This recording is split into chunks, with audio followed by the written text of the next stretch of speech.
आता पुणे ते कोल्हापूर 7 ते 9 तास त्या ठिकाणी लागतात। सामान्य माणसाला प्रचंड वेळ जातो। सामान्य माणसांचं पेट्रोल डिझेल त्या ठिकाणी वाया जातं। ट्रान्सपोर्टच्या माध्यमातून जे साहित्य जातंय ते देखील त्या ठिकाणी वेळेवर पोहोचत नाही। प्रचंड खड्डे, ज्या खड्ड्यांचा विचार जानेवारीमध्ये करायला पाहिजे होता। 6 लेनिंग करताना सर्व्हिस रोड हे चांगल्या दर्जाचे करणं अपेक्षित होतं, त्यामुळे ते झालेलं नाही। आणि म्हणून पुन्हा सातारा, कराड आणि कोल्हापूर या 4ही ठिकाणी काँग्रेस पक्षाच्या वतीनं धरणं आंदोलन करतोय। कुठली वाहतूक थांबवून प्रवाशांना आम्ही त्रास देणार नाही। आमची शासनाकडे मागणी आहे की हे रस्ते सुस्थितीत करत नाही तुम्ही। नॅशनल हायवे 6 पदरीकरण व्हायला वेळ लागणार आहे, परंतु सर्व्हिस रोड 100% खड्डेमुक्त होत नाहीत तोपर्यंत टोल कुठलाही घेऊ नये अशी आमची मागणी या ठिकाणी असणार आहे। तो निर्णय होईपर्यंत आम्ही सगळेजण इथं बसून राहणार आहोत।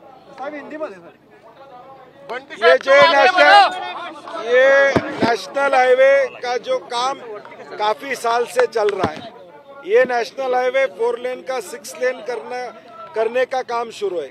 हमारी मांग है कि जो सर्विस रोड है वो सर्विस रोड अच्छे नहीं है। सतेज पाटील हे काँग्रेसच्या आंदोलनामध्ये सहभागी झालेले आहेत। रस्ते दुरुस्त होत नाहीत तोपर्यंत टोल घेऊ नका ही आमची मागणी आहे आणि याच मागणीवर आम्ही ठाम आहोत असं सतेज पाटलांनी म्हटलेलं आहे। या खड्ड्यांचा नाहक त्रास नागरिकांना दररोज सहन करावा लागतो आणि त्याच विरोधात आता काँग्रेस रस्त्यावर उतरलेली आहे, आंदोलन करते आहे।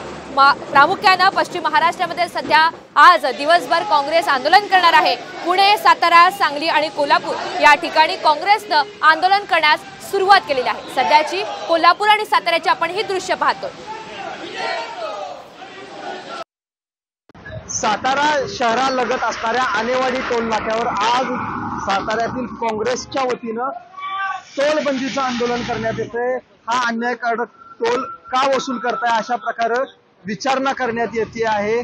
ज्या जागेवर रस्ताच नाही तर हा आम्ही टोल का द्यायचा, या एका मुद्द्यावर साताऱ्यातील काँग्रेसने आज आनेवाडी टोल नाका हा लोकांच्यासाठी खुला केलेला आहे। म्हणजे आनेवाडी टोल नाक्यावर असणारं जे टोलबूथ आहे ते टोलबूथ बंद केले आहेत। त्यामुळे आता गेल्या 15-20 मिनिटांपासून या टोल नाक्यावरून ज्या गाड्या आहेत या मोफत पुढे जात आहेत आणि एकूणच कुठल्या सोयी सुविधा नसताना आम्ही का म्हणून या रस्त्यावर टोल भरायचा अशा प्रकारचा एक सवाल या काँग्रेसच्या माध्यमातून उपस्थित केला जातोय। मोठ्या प्रमाणात वाहनं ही टोल न देता या साताऱ्यातील आनेवाडी टोल नाक्यावरून जाताना पाहायला मिळत आहेत। त्याच पद्धतीनं काँग्रेसचे कार्यकर्ते सुद्धा मगाशी आक्रमक झालेले पाहायला मिळाले।